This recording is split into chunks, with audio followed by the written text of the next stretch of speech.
Before we begin, we would like to thank the National Science Foundation Office of Polar Programs for their financial support to ARCUS and to this seminar series. Now I'd like to introduce our speaker.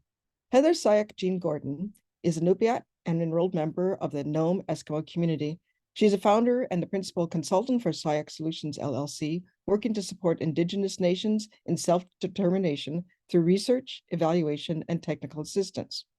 Heather previously worked at the Administration for Native Americans and consulted with other federal agencies, which included working on the Interagency Arctic Research Policy Committee Arctic Research Plan for 2022 through 2026, and with the White House Office of Science and Technology Policy on work around Indigenous knowledge. Heather is currently a Native Children's Research Exchange Scholar, sits on the board of directors for the Arctic Research Consortium of the United States, and serves on the National Academy of Sciences Committee on Co-Production of Environmental Knowledge, Methods, and Approaches. Heather holds an MS in Sociology and a PhD in Indigenous Studies with a concentration in Indigenous Sustainability. Welcome, Heather. At this point, I'll turn the presentation over to you. Thank you so much for that introduction. In a second here, I figure out which screen to share.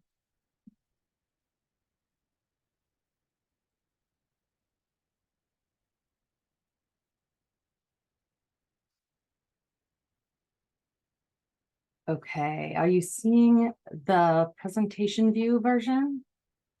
Yes, we are. Thank you. Okay, excellent. Well, welcome so much, everybody. Thank you for joining us today. Like Betsy said, if you celebrate Valentine's Day, happy Valentine's Day to you. I will say that our presentation and discussion today is centered around relationships and understanding one another. So it might kind of speak to your Valentine's Day in a way. I'm really happy to be here. I just want to start with saying that as much as I am presenting today, I'm sharing knowledge that has been shared with me by so many people. I want to acknowledge the many elders and my family members, the tribes that I've worked with in Alaska as well as Greenland. I also want to acknowledge being part of the National Academy's co-production of environmental knowledge and the really amazing people I've gotten to speak to who work in that area and learn from. Additionally, different aspects of this work have been supported by the National Science Foundation, the Mellon Foundation, as well as Doris Duke Charitable Foundation, and the Mackenzie Scott Foundation, just different places I've found myself in, Betty Moore, Gordon Foundation, etc. So I'll start with that, and so you know that I'm speaking from a space of recognizing how much I've been given and how much people have shared with me. So we are going to focus on relationships first.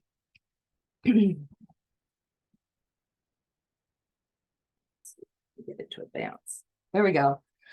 I'm not going to do really a specific land acknowledgement because I know we're all calling in from so many places across the US and possibly further, but I wanted to give everybody an opportunity, if you haven't looked before on whose lands you're on, to take a moment to do that and to recognize, as we're going to talk about today, the amazing peoples who have stewarded that land for millennia and allowed us to have beautiful places to live, and the animals and the plants and everything to still be there today after all these years. I do see that my camera is flickering. Please see if I can just stop. That helps. Okay, sorry about that. I'm from Homer, Alaska. I grew up on the lands of the Ninilchik Village Tribe, and I have had the opportunity to really live a land-based life on my grandmother's homestead, and I really appreciate that opportunity to build a relationship with the land first as my relative, and then second, seeing the land as kind of separate from ourselves, which is again something I'm going to talk about today. So I just want to start building those connections. I'm sorry, ARCUS team, for the flicking. I can't seem to not have it flicking. Okay, so I'll introduce myself briefly. Paglagivsi, Atiga, Heather Sauyaq Jean Gordon, Iñupiaq Saniga Sauyaq, Homermi, Alaskami. So my name is Heather Sauyaq Jean Gordon. I was raised in Homer, Alaska, like I said. My mom is Sue Elizabeth Gordon. My father is William Lewis Strutz, and my paternal grandmother, Mary Jean Kakuni Yenny, is the culture bearer on the Inupiaq side of my family. I am Inupiaq, as I was introduced. I also did do a PhD in Indigenous Studies. And I've worked around Indigenous knowledge through different approaches to well-being, through culture as a protective factor, and through sustainability science over the years, really trying to support the tribal communities and organizations that I work with, however I can, to explore the questions they want explored. It'll help you, I think, a bit to understand me if you can understand a little bit about who I am. So this is the Iñupiaq women in my family who are very strong women. My great-great-grandmother, Ella Kaguna, I have the same tubular that she does. She was the last one in my family to have it. Her daughter, Margaret Cecilia Becker, and then my grandmother, Mary Kaguna Yenny. And they were all, well, my grandmother and great-grandmother born in the Nome area. We're not entirely sure about my great-great-grandmother, but we have been on the search for that to learn more about family connections. I was also raised on my grandmother's reindeer ranch, raised with a lot of animals, horses and rabbits and ducks and a bit of everything, which was quite wonderful, outside of Homer, Alaska, up on Olson Mountain Road. My family lived through in the Nome area, both the influenza epidemic, the Jim Crow era, racism, and then my grandmother ended up moving to a homestead in Homer to kind of start her own life and get away from some of those things. So today we're going to talk about how to engage in land and water stewardship and management together, really starting from a restorative relationship building reconciliation approach, where we learn from each other's different knowledge systems, family backgrounds, all the things that get us to where we are, so we can better understand each other, and then have a way of listening and learning from each other to then go forward into this stewardship to ultimately benefit not only the lands and waters, but all peoples across the world and all lands and waters across the world. So I'm going to start with where we are and how we got here. And as you read in the presentation outline, this is a little bit specific to Alaska more than other Indigenous peoples in the lower 48 or throughout the world. So I just want to kind of emphasize that. You'll see the kind of Alaska specific spin, but I'm sure if you're from other areas that you can see some very similar connections to those areas too. So pre-colonization in Alaska, this is a very common map of language groups, and it kind of shows the general distribution of peoples across Alaska and how peoples moved and the areas they moved across.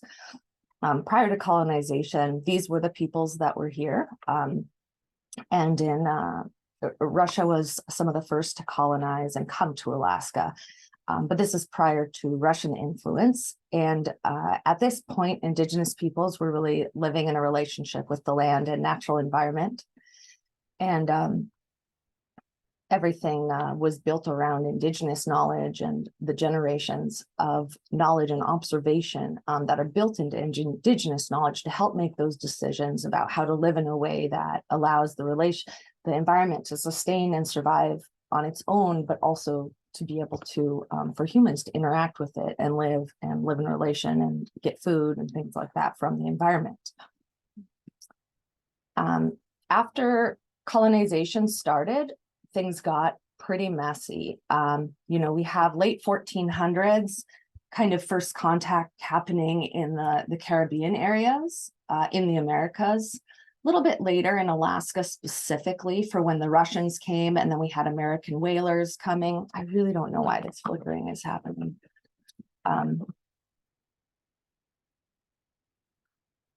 But so you see different things that happened, including assimilation practices like boarding schools. You have removal policies. We saw a lot of that in the US. If we're talking the US and the lower 48, the movement of tribes and peoples from the East Coast to reservation lands, and smaller reservation lands every year. We had enslavement of Indigenous peoples. This was something that happened in Alaska as well.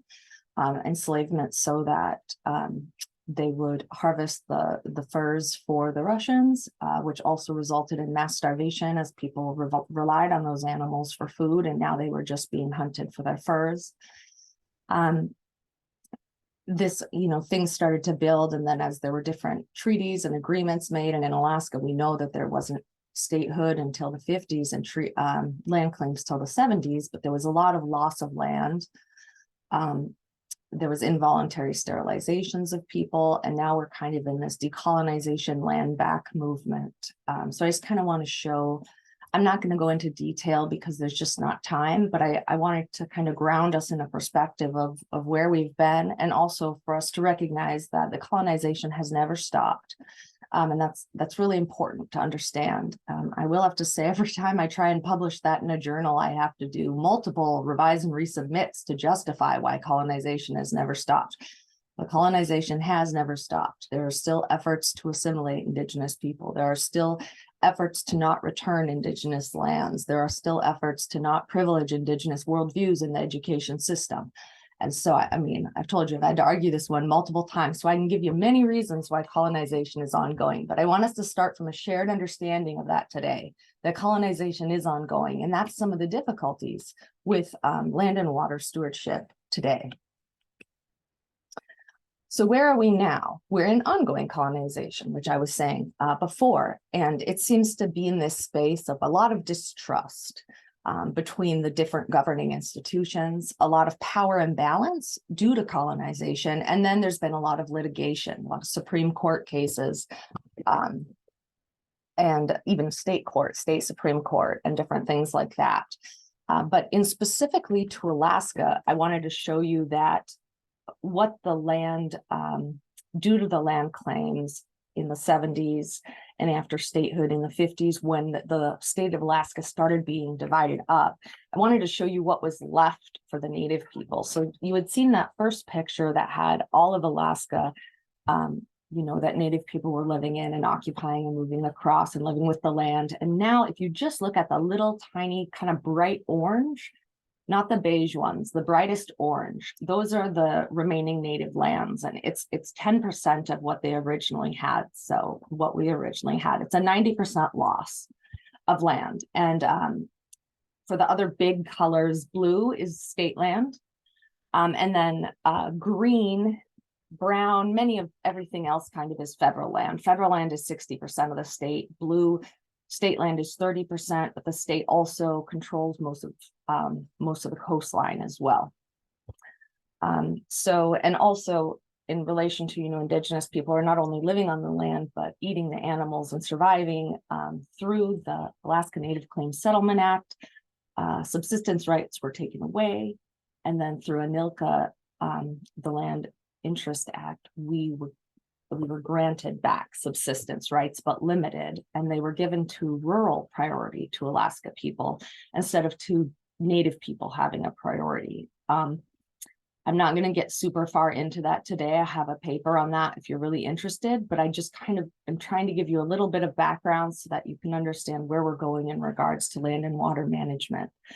The biggest thing to note that came out of all this is that the tribes became landless. And the land went to the regional and village corporations, which is a very different model than the lower 48. There's lots of reasons for that.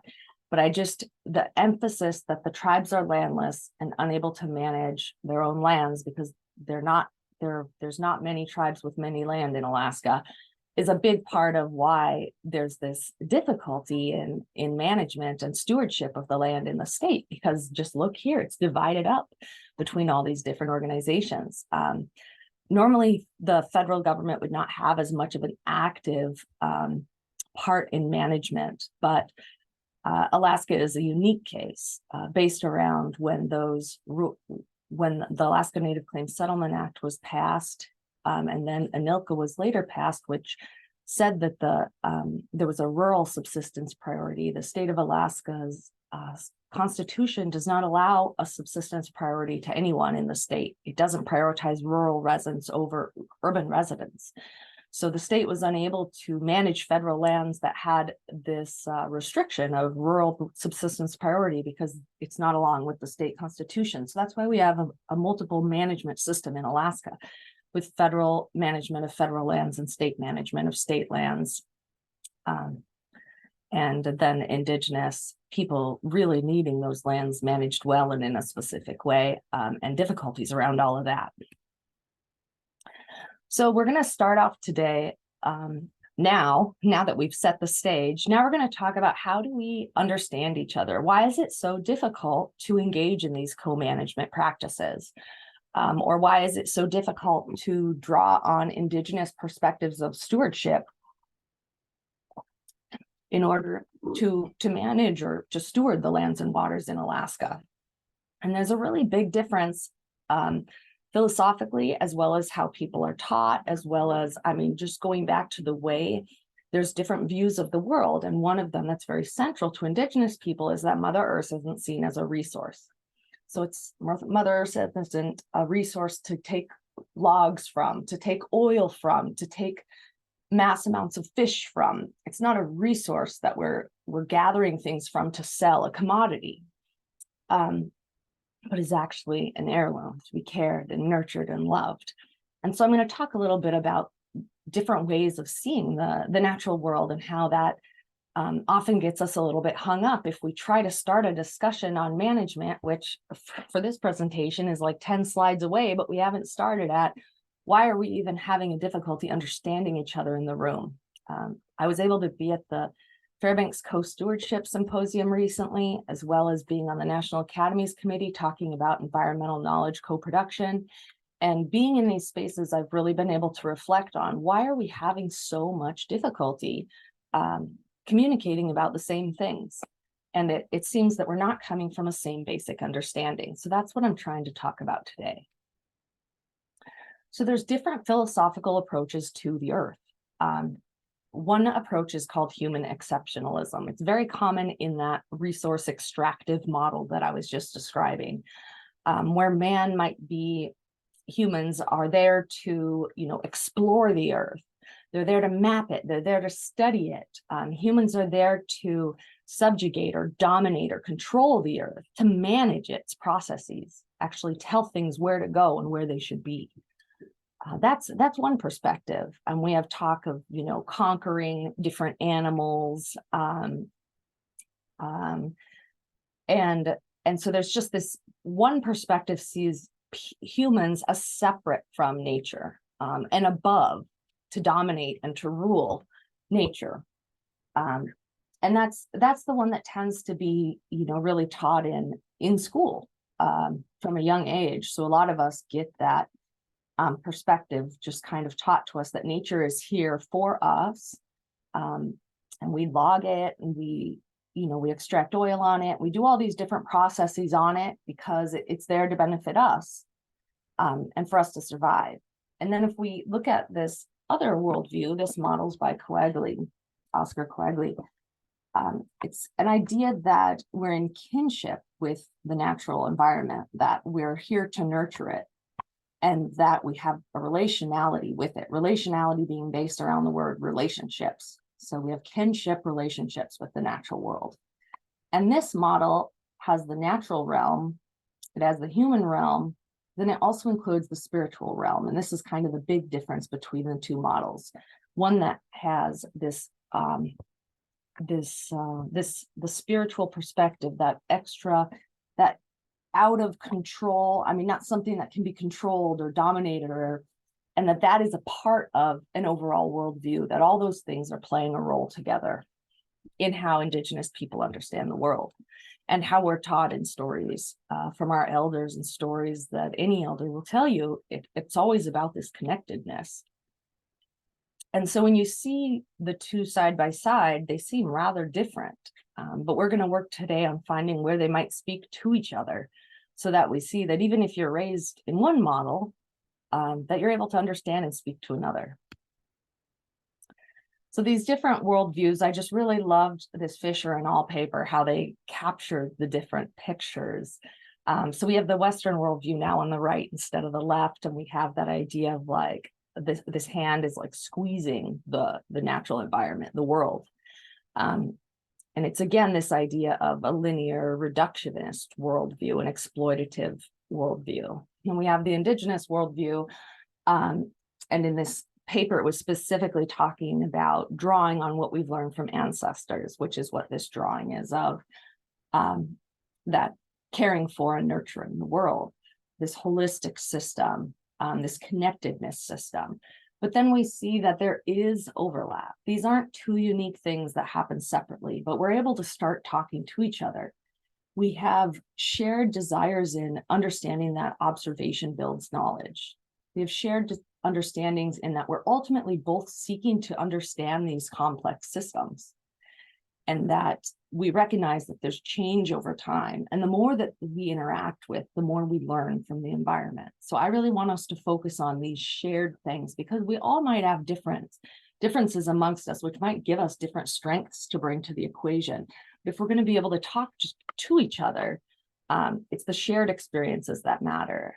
And I really not trying to have some like uber liberal, like we need to hold hands to manage land perspective, or steward land. But in a way, I kind of been trying to say that if we can't talk to each other and have shared vocabulary and shared understanding, it's almost impossible to sit across a table litigating over how the land should be stewarded. And so I'm trying to take us back a few slides and really get us grounded in how we can first see each other as people, and then move forward for that. Because I know so many people in the Forest Service and the Fish and Wildlife and the Fish and Game who themselves grew up on the land. They might not have been Indigenous, but they're there because they love the land, they love the forest, and they feel themselves a part of it, even though they might not have grown up with an Indigenous model. So there's a lot more shared than we have different. To kind of help understand relationality, if that's a difficult concept, is that Indigenous people, we see ourselves as part of this broader ecological system, that humans are just one part of the ecological system, that we have similar ancestry and origins, but that we also relate with one another and have to support each other and provide for each other to keep the system going. And I think there's understandings of that in the field of ecology as well. Oftentimes humans are not seen as part of that environment, but I think it's really key for us to understand that. And in Indigenous understandings, we see the spirit of, a humanized type spirit within the natural environment, whether it be within trees or seals, like this amazing drawing by Sarah Lunn.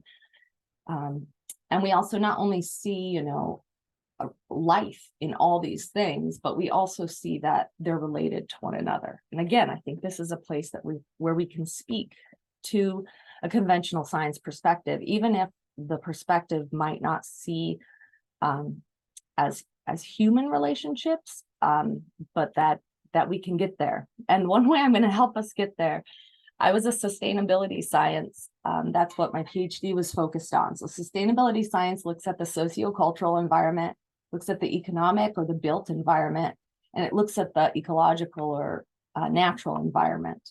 And that by having all these systems, we have a sustainable way to live. However, it's missing one element in that Indigenous worldview, and that is spirituality. And the role of spirituality in a sustainable system. And there's this amazing paper, which I put the link to at the bottom here, that went through and tried to find how this idea of sustainability could mesh with Indigenous perspectives of spirituality. And they came up with, the model looks more like kind of clouds. and is the paper is ultimately, it's called Spirituality and Sustainable Development, an entangled and neglected relationship. So again, there's these efforts to try and make more about connections instead of separation, and to start see like maybe it's just that we lack shared language, so that we can talk to each other about these shared concepts. So some of the terminology, I just wanted to like throw out some terminology that I've been hearing at these gatherings lately that seem to be sticking points for people. Some of the people coming from a conventional or a mainstream background, whether they're in science or they're in diplomacy or the government, or so some common words you'll see. There's talk about the wilderness being the natural world, being the wilderness. There's talk about resources. We use the word natural resources, subsistence, the understanding of humans needing the environment to eat and survive, ideas of management, sustainability, understanding of science, and then expertise. In the gatherings I've been in lately, all of those words have not landed very well with Indigenous people who are at these gatherings. I mean, I have tried to kind of give some of the other words just to try and give you why there might be this discord happening. Again, I'm using English, so it's not going to be perfect, but I'm just trying to give you how people might see it on the Indigenous side as well as the conventional side, to try and see where are the connections again.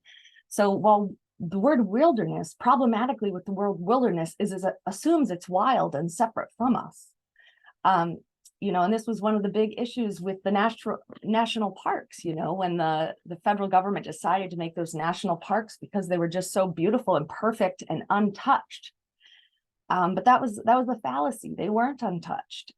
It was actually, they were carefully cultivated and cared for and stewarded by the Indigenous people. And that's why they were able to look the way they did. And as soon as they were closed off and the Indigenous people were removed from those spaces, the parks started to look very different and unruly. And, you know, there wasn't the cultivation of the land in a way that allowed, you know, by keeping this brush down, we're able to have grass grow that we can have baskets from. And we might need to do controlled burns here to have this. So there was this constant stewardship happening, so that there wouldn't be massive fires and different things like that. And so instead of using the word wilderness, Indigenous concepts are, you know, relatives, gifts from Mother Earth or Mother Earth herself. Another thing, the word resources. The word resources might be used for example, like the salmon in Bristol Bay might be considered a natural resource. But for Indigenous people, those, as I've explained from the relational perspective, those are our relatives. Those are gifts to help us sustain our lives. And so we care for them just as they're offering themselves to us. So we don't see it as this endless thing to draw upon, or this thing to be taken repetitively, extracted, but actually as a part of a relationship and a gift. Subsistence is a tricky one. It's what's used in the legal words for the relationship between Indigenous people using the environment, or non-Indigenous people in Alaska to get food and things like that. It's not really in any Indigenous languages like that. It's typically described as the way of life, how we wake up in the morning till how we go to sleep. Those aren't super helpful for everybody here. So I put food security. The Inuit Circumpolar Council often uses food security as an attempt to translate the understanding of what subsistence means, but ultimately it's built around relationships. Again, I know I've said that word 1,000 times today, but it really truly is. Management often means that someone's over something else, like your manager at work. And this idea of hierarchy as humans being above the natural environment just isn't really in Indigenous cultural perspectives. It's more of a relationship, a stewardship. And if we do have the opportunity to help steward the natural environment, it's an honor. It's an honor for us to engage in those relationships. And you know what? Some people who I've talked to who work in, the Forest Service, they feel it's an honor to steward those forests too. So we really aren't so far out from being able to talk to each other.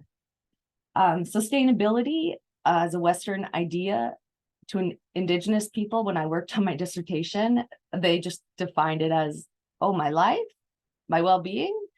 They were like, I don't know why I would define well-being as separate from sustainability. That's the same thing. And so that's another example. Also science versus knowledge, and then expertise, which in many Indigenous communities does not exist. We're a lifelong learner. I don't know how many of you have worked with Indigenous elders and tried to ask them, who's the expert on this that I should talk to? And everybody will push you to someone else because no one considers themselves an expert, or would, be so bold as to claim themselves an expert. It's just not usually found culturally. So entering the circle. Now that we've got this background, now that we've tried to get some shared words we can use, I'm going to try to bring us together to have these discussions and see where we could go. I love some of the Aboriginal art from Australia because it's these concentric circles. And it really shows how, we're together and how circles can be interrelated and all connected. And it's a really great way to show relationships. But so I want to talk a little bit about the value of the circle, literally being in a circle, standing in one, not just a circle there, but if you're at an event, actually getting in a circle together. So uniquely, the structure of a circle creates a space where every person's voice has equal weight. So there's not someone at a front table. There's not, this different disparity just in the very structural outline of the room. Every person has a chance to speak and be heard. There's not competition in a circle because, again, where's the beginning, where's the end, where's the front, and where's the back? There's just not. So this idea of circle conversations is very old, been around a long time.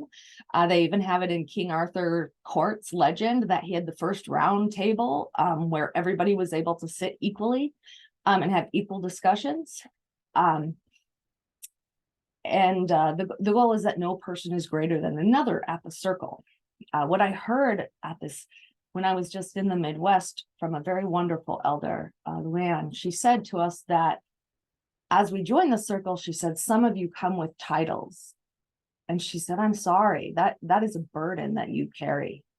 So instead of seeing that as like, oh, I come with a title, like I have more power in this circle, to her, that meant that you have a larger burden that you have to take, be able to talk in that circle equally and take what you learn and try and apply it to your position and in your life. It was one of the most profound things I've actually ever heard about a circle before. Another really unique thing about the circle is it's always forward facing in regards to we're all facing each other. So no one's facing each other's back. It's always looking ahead. So if you'll find that if there's some difficulty or something and there needs to be a healing moment, it's often done in a circle and everybody's looking ahead, no longer dwelling on the event that happened that caused disruption.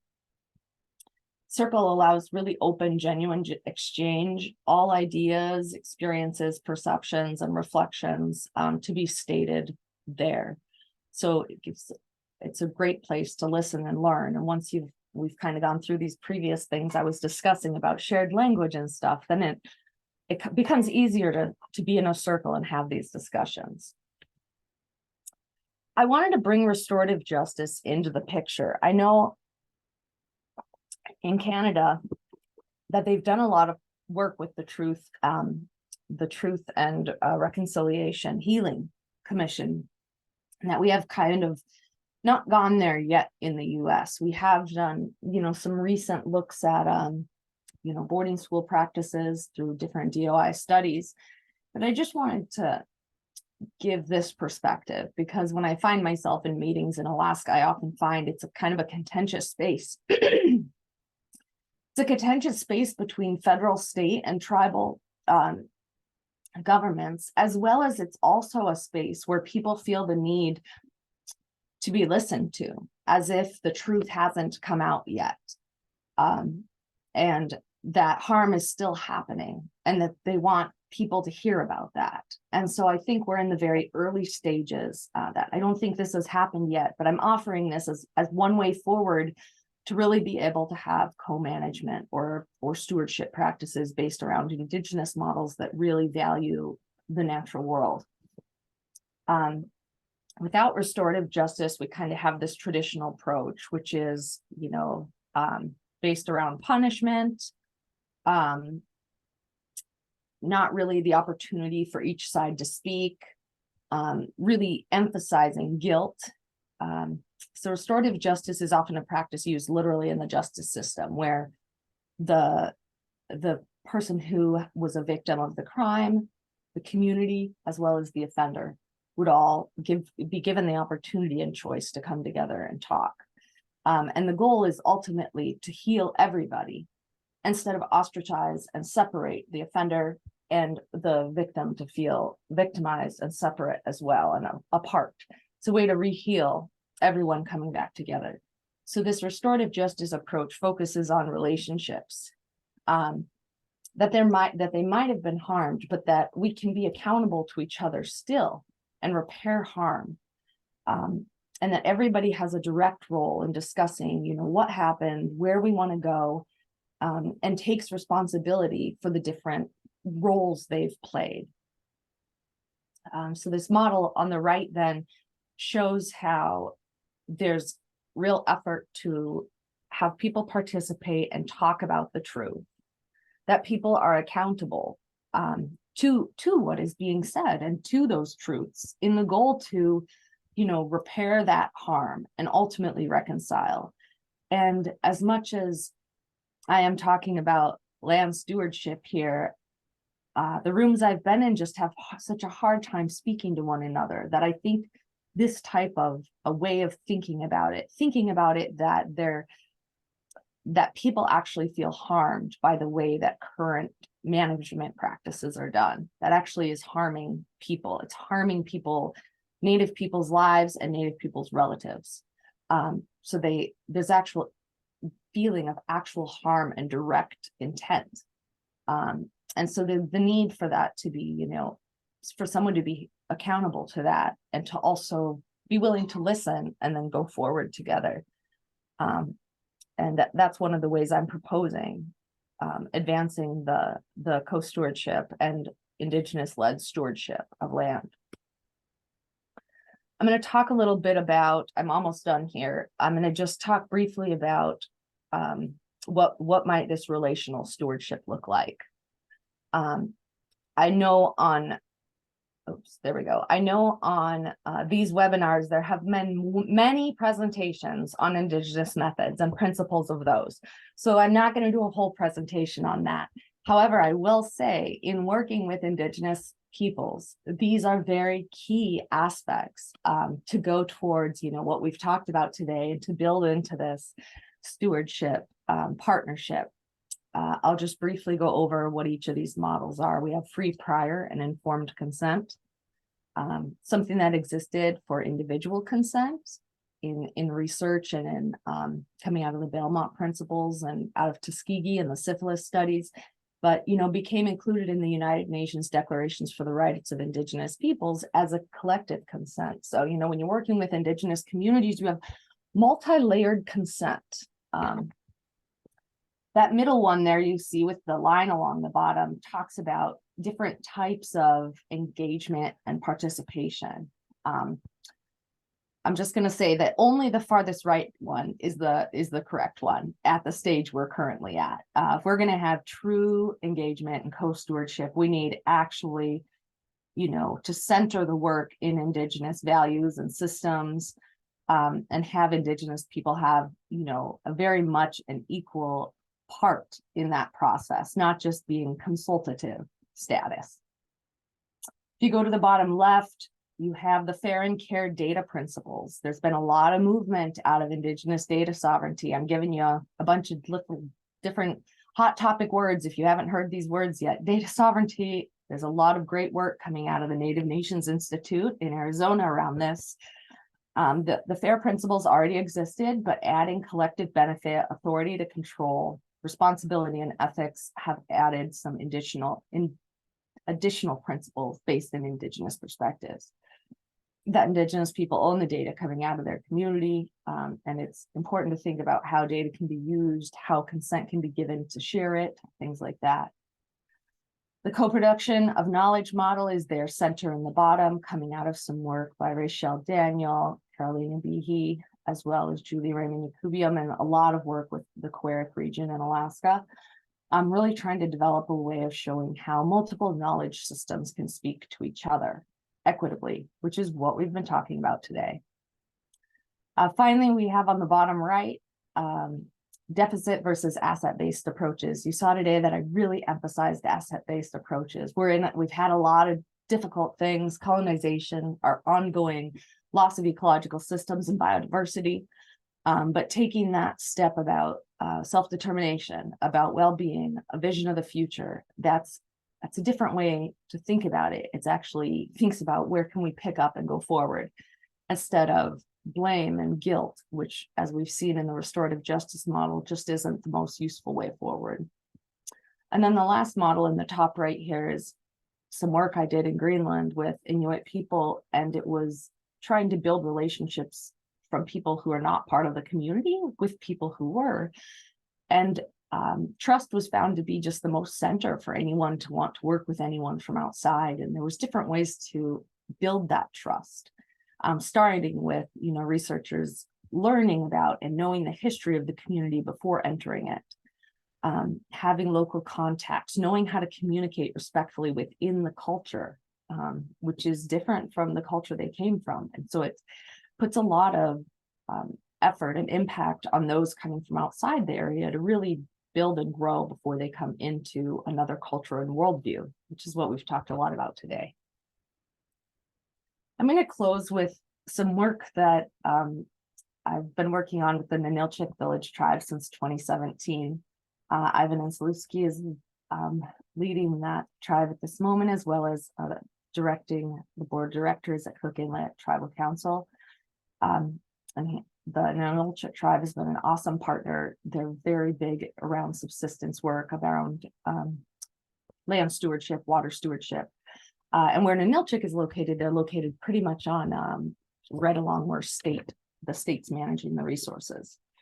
And so, as we talked about today, we have that there's these different philosophical bases that kind of seem to make things difficult to communicate with one another. Often you have decisions derived from degrees and academic background.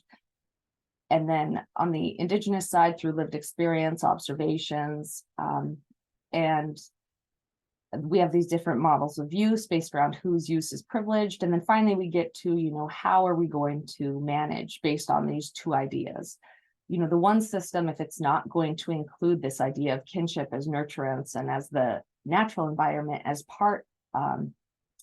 part of the human world, and the humans as part of the natural world, we end up having this management of one over another, and it isn't working that well right now. We find that Indigenous people have greater diversity on the lands they manage than any other types of management structure in the world right now. And using Indigenous knowledge and the idea of culture and relationships underneath all of that. And so some recommendations that came out of this stewardship, like what could actually be changed legislatively for the state of Alaska, is looking at prioritizing native subsistence use instead of just rural subsistence. That land and water management in Alaska should be led by Indigenous knowledge holders instead of just kind of letting them provide comments as if they were a member of the public. That's the state process really sees the tribes as just a member of the public. And then lastly, that the federal government should create these co-management structures, the tribes, the nations, the state, and the federal government for sustainable management, ultimately trying to find a way to work together, which is what I was talking about today.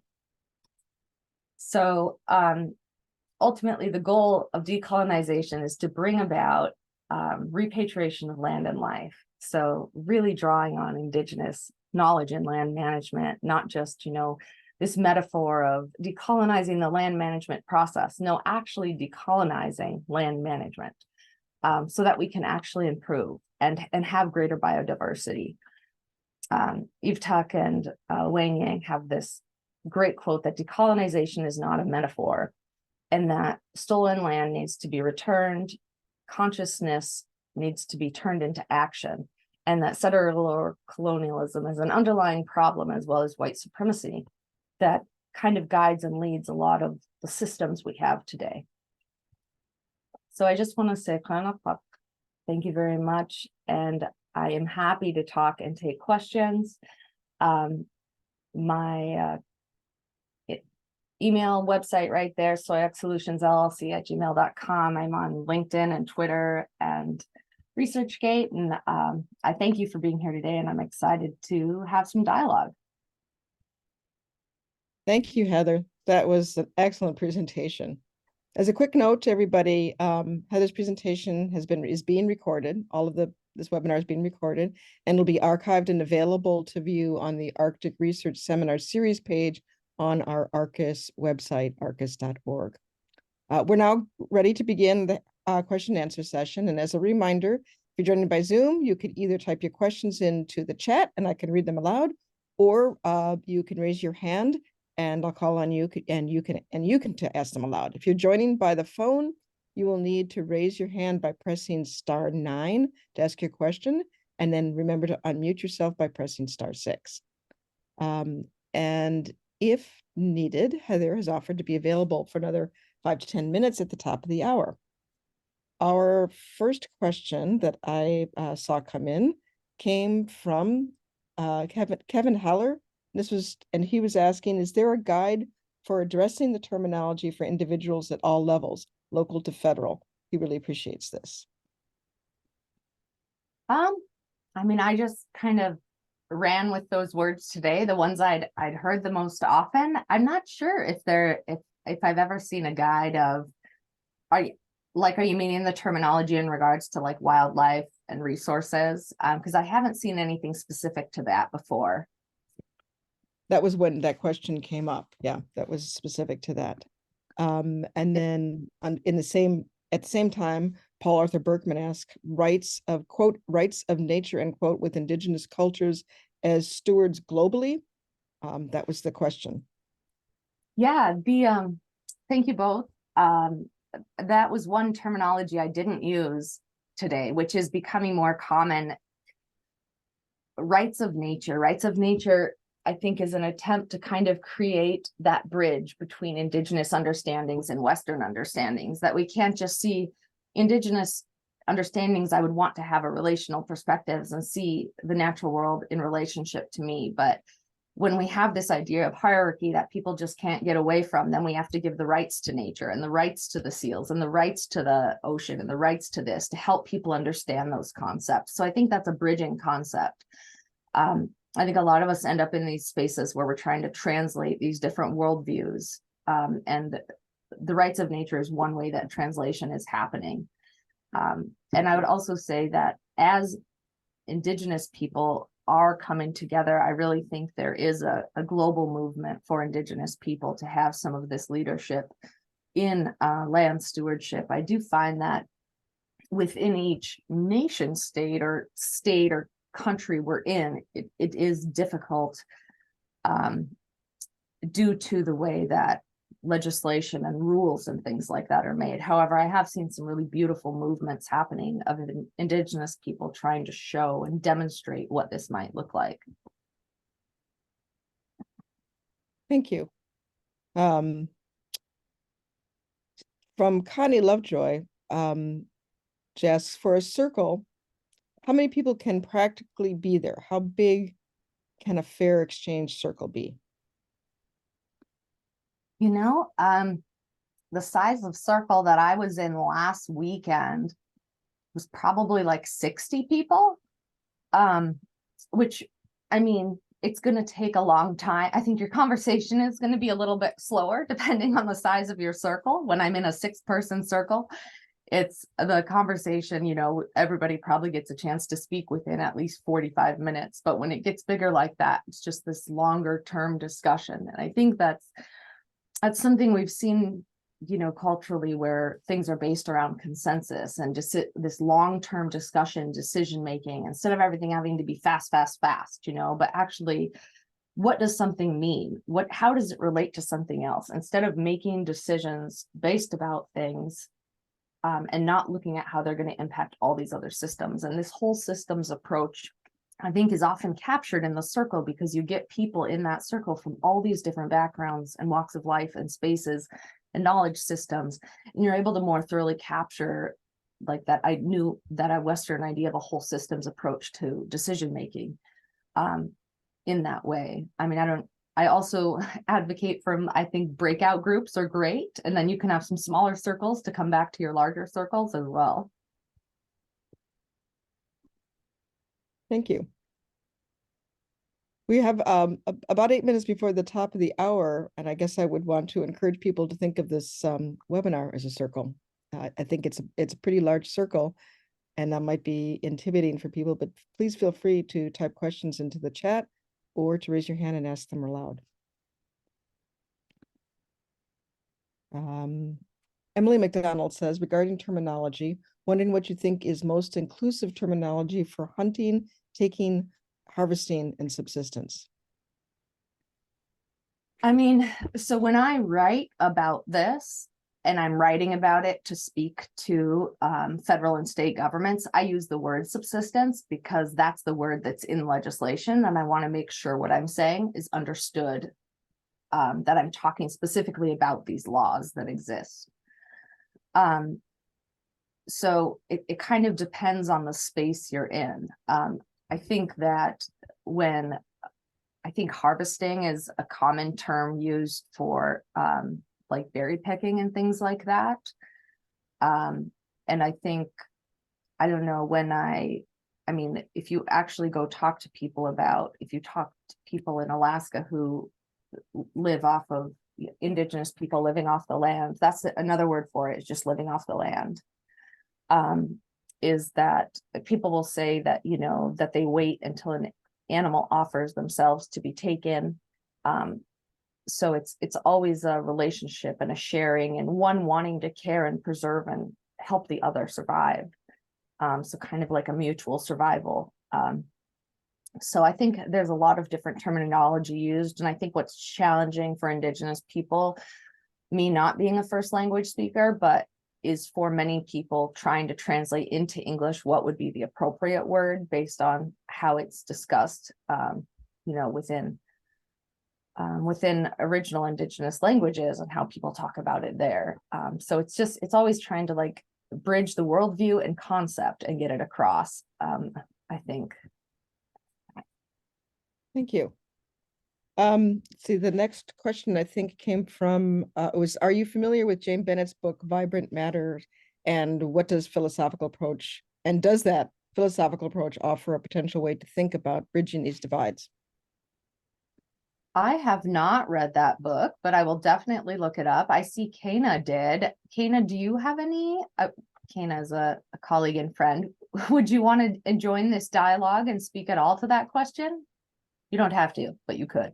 Well, I read it in graduate school, but I mean, I remember just having hearty questions about like time and like thinking about geologic time and like, what does, you know, like we had these conversations about like a stone on a riverbank, like how does it experience the world? And really, you know, thinking about, you know, Iñupiaq folks will turn over the log, right? Because then maybe the log is tired of being on one side or whatever, you know, there's these different approaches to experiencing what it is, right? What this world is. So at any rate, that's I think it fits, but it's also, you know, when you get so deep into the philosophical sides, then we can stop thinking about action and we think we can get tricked into this idea of like our thinking is an action that produces change. but it's our action that, right, moving in a different way is what produces change. Thanks, Kana. Thank you. We've got some real lively discussion going on. So I think what we'll do is a soft close, because people will need to be leaving right at the top of the hour. And then Heather has offered to stay on for a while, because obviously the discussion has become lively, and so we can continue after that. So for those of that you are leaving now, we thank you for joining us today, and we extend a special thanks, of course, to our speaker, Heather Sauyaq Jean Gordon, for this excellent presentation. We are continually working to improve our seminar series, as well as looking for suggestions for future seminar topics and speakers. Please take a minute or two to complete our short survey. A link to that is available in the chat, or you can scan the QR code that's on the screen right now. A recording of today's webinar will be archived, as I mentioned earlier, and available in the ARCUS Seminar Series webpage, and that's at arcus.org. An email containing a link to both the survey and the archived webinar will be sent to those who've registered once the video recording has been posted online. We do invite you to join us in some upcoming webinars on February 21st at 9 o'clock in the morning, Alaska Standard Time. We'll have a panel discussion entitled K-12 Student-Led Research. And on March 14th at 9 a.m. Alaska Standard Time, Christopher Marinetti, Found Sound, and Yari Walker will be presenting Found Sound, Sounds of Beringia, Communicating the Unique Resources and Cultural Traditions. Registration for those events will be available online soon. Please visit the ARCUS homepage for more information about ARCUS, our programs, and upcoming Arctic-related events. Thank you again for joining us, and we will now get back to this lively discussion. For those of you who can stay online, Paul Arthur Berkman asked earlier, Global Indigenous Youth Summit on Climate Change with Heather's wonderful co-leadership as a virtual dialogue by and for and among Indigenous youth, and global conclusions circled the earth across 3 8-hour time zones for 24 hours on International Day of World Indigenous Peoples in 2023, involving 1,300 plus registrants, 112 nations, and across 88 languages. That's impressive. Thanks for sharing that, Paul. Did you want to respond to that or enlarge on that? And I can, yeah. So I joined Temitope Songmanu from Nigeria, Paul Arthur Berkman, working with UNITAR, and then we gathered a lot of different support and held a 24-hour climate change summit for Indigenous youth, and we are hoping to get that going again. So if anybody would like to play an organizing and helpful role in that, we would gratefully accept your time and commitment. And it was amazing. And we do have the transcripts and from all of that. I don't know why my camera is doing this, but we do have transcripts. Yeah, don't worry about the camera. And so yeah, it was a wonderful experience, and we're hoping to do it again. And it really connected Indigenous people all across the world. You know, I don't have a good way to regularly meet with people in South America or in Africa or in Southeast Asia, and it was a really wonderful way to have that come together. Thanks. Amy Smallwood asked, I'm curious about how to use Indigenous terminology without misappropriation. Terminology is so connected to culture, spirituality, etc. As a non-Indigenous person, how can I use this terminology appropriately? Yeah, so if I had kind of gone over a little bit more that trust building model that I worked with people in Greenland on, it was really about being open to learn and know. You know, if you come in and you want to learn the correct terminology to use in the community you're in, asking is absolutely the best way to go forward. Like, people want to hear your perspectives. They want to hear why you use the terminology you use. And I think it's a great approach, you know, to not want to offend anybody. I agree, that's fantastic. It's also a dialogue of learning, you know, and you're learning, and As I think as long as you're not hard and fast on the terminology you come from, that it creates space for someone to teach you about their worldview and why you might listen to theirs. And, then you can always ask too, like, is this appropriate for me to write up in my paper? Or is it not appropriate that I use that word? And I think asking and just building a relationship instead of seeing like Indigenous people as this fragile thing to be broken, or Indigenous people as, this constant victim of language and circumstance, but also as a powerful, self-determining peoples, who can also be there to educate you, and you can grow out of that relationship too. Thanks. And related from Nicole Masarti, what is your opinion of using words rights holder to try to convey that Indigenous people, communities, tribes are more than stakeholders? Yes, I dislike the word stakeholder. Now that someone asked, I'm thinking of why did I do that thing about the terms? And I think I recently saw there's been something that's been passed around social media lately that was showing, that we use really violent words like deadline, bullet point. And it was kind of, drawing attention to the terminology we use every day.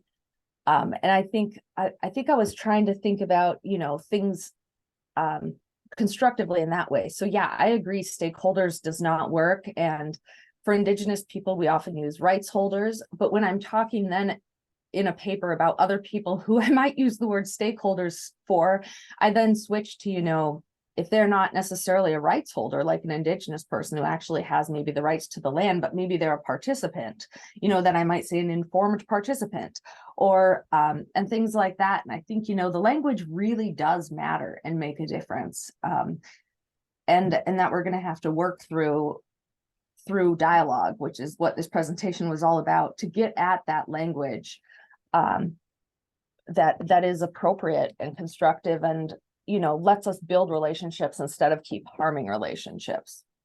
And also, when you're in a room, and I've been in a room these last few months where people call out the wrong language.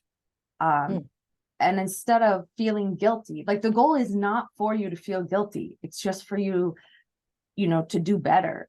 My own language was called out. I was using the term fallen. I said what I was trying to say was falling on deaf ears, as if just because someone's deaf that they can't hear and understand. And that was, very ignorant of me.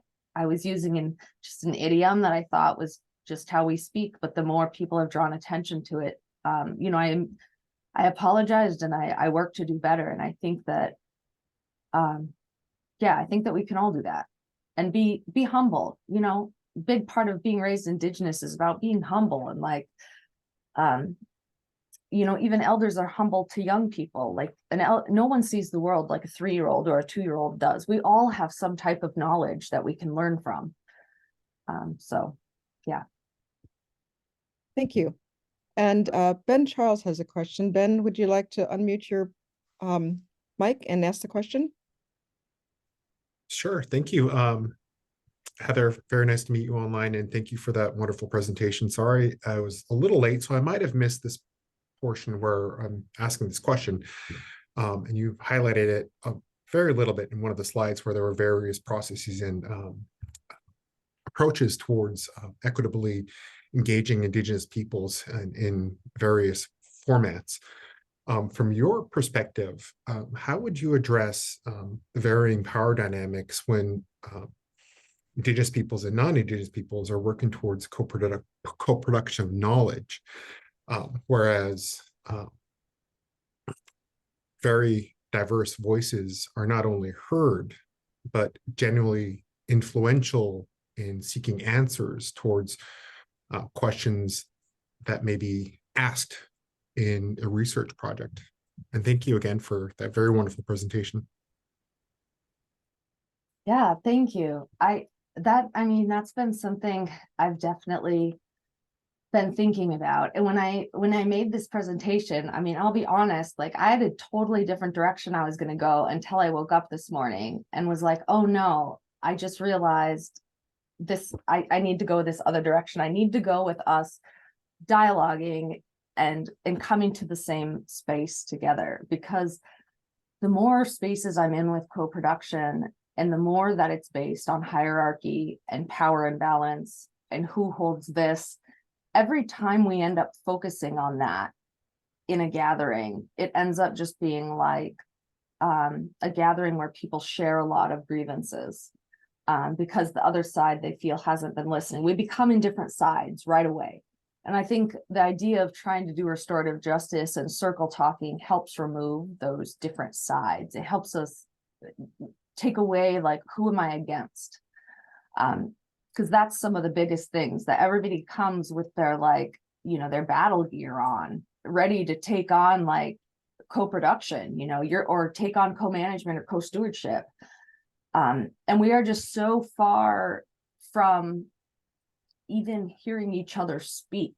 I just really want us to back up and go back to hear each other speak. I recognize that currently these systems of governance and power and legislation are in place, and those aren't easy to overturn. But to me, at being in the amount of discussions about this that I've had, I really feel we just need to first sit down with the people who work in our communities and in our regions and see if we can have a discussion and have shared terms.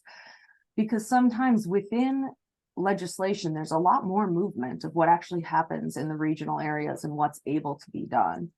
And I think making those connections is really important. I don't have the all-out answer to fix the world, I wish, but I hope this can help step us towards that. Thank you. Brad Barr asks, do you think there is sufficient momentum to actually achieve meaningful co-management grounded in free, prior, informed consent? What's happening in British Columbia right now with implementing the BC DRIP Act seems to suggest there's a steep mountain to climb, even with some appropriate, robust legislation, which we in the US do not have, or which we in the US do have, and are unlikely to see Congress pass anytime soon. I think do not have. Yeah, I mean, this question kind of mirrors the question we just had. Like, I agree that the legislation is not good right now in the US, and in Alaska, it's even more difficult with this multi-split management system.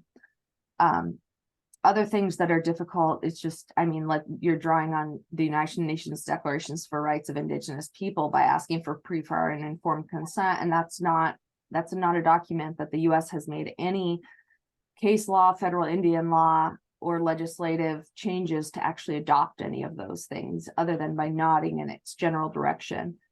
I've found that I was a Fed for a little bit. Like, I've tried to be in these different spaces to see where these decisions are made. And it's so difficult to get them made at that highest level. I really think we need to see what we can do in the regions. Like, so in the US, a lot of land management and governance is done by region, like Region 10, Region 8, Region 7. And if you talk to the federal staff who are based in DC for that office, like the US Forest Service, but then you talk to Region 10 US Forest Service, or if you talk to any office, whether it's the DC office or the regional office, you find that the regional office often has some latitude in how they can actually enact what's being done. They can't change the legislation, but how they choose to work under it. We've seen some really awesome stuff in Ninilchik. Evan and Slewski has had some opportunity to meet with the U.S. Fish and Wildlife Service, actually come to the tribe and sit and listen and plan together how to work together in that region. It's hard. We've had a lot of difficulty working with the state directly with the tribes in Alaska, because the state just recently formally recognized the tribes as governments. So the idea of seeing the tribe as a public citizen instead of a government to government relationship kind of really diminishes the ability to have a really equal conversation. And I'm hoping that that moves closer to that. But yeah, I think that there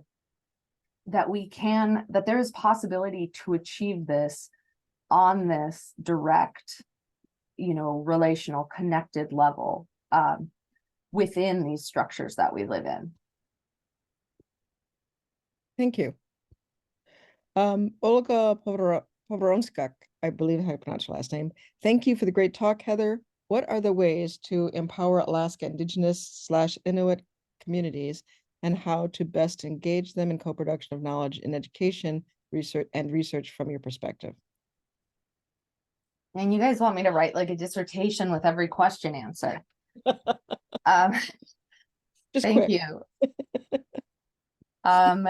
Yeah, so when I think of co-production and education, this is actually a space I'm working in. I'm starting to do some evaluations of education programs that have tried to integrate culture or used the local Indigenous culture to adapt the education program to better fit and interest people locally, because it's actually tied to what they're seeing around them.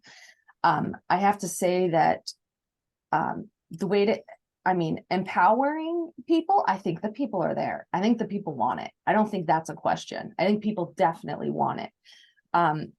We often run into, issues with administrators. Again, we're always running into issues with administrators, but there's been some really great work in the Iñupiaq school district area, in the North Borough School District, where the community has been able to come in and help modify that curriculum to more to what people are seeing around them on their everyday life, or to make, chemistry. If you do chemistry out of a book in, let's just be honest, in any city in the world or rural Alaska, it can just seem really disconnected. But there's ways to make, to see it directly outside your door, because chemistry is happening, of course, all around you.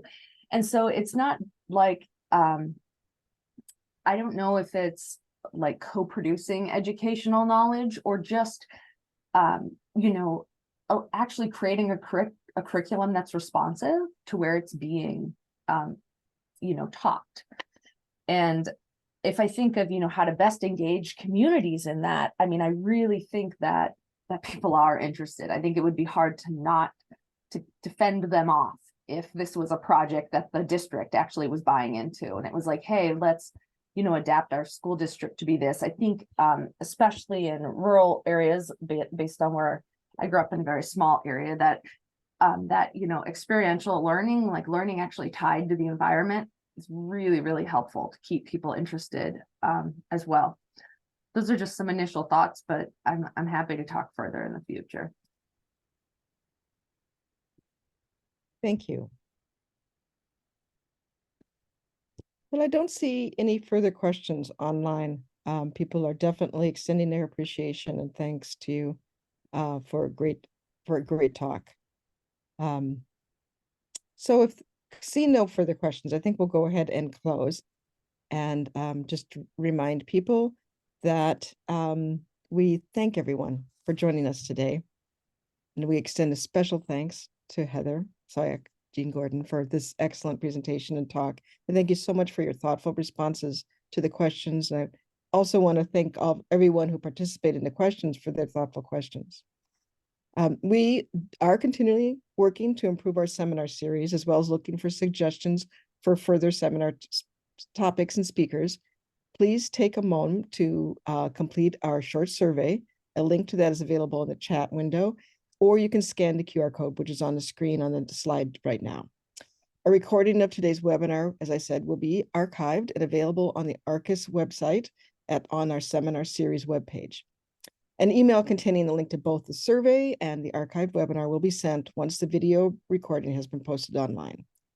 We invite you to join us for some upcoming webinars on the 21st of February at 9 a.m. Alaska Standard Time. We'll have a panel discussion entitled K-12 Student-Led Research. And on March 14th at 9 o'clock Alaska Standard Time, Christopher Mariani and Yara Walker will present Found Sound of Beringia, Communicating the Unique Resources and Cultural Traditions. Registration for those events will be available, as I said, online as soon as they're available soon. Please visit the ARCUS homepage for more information about ARCUS, our other programs, and upcoming Arctic-related events. Once again, I want to thank everyone for being here, and especially to Heather for a great presentation. This concludes our webinar. Wish you all well, and have a great day.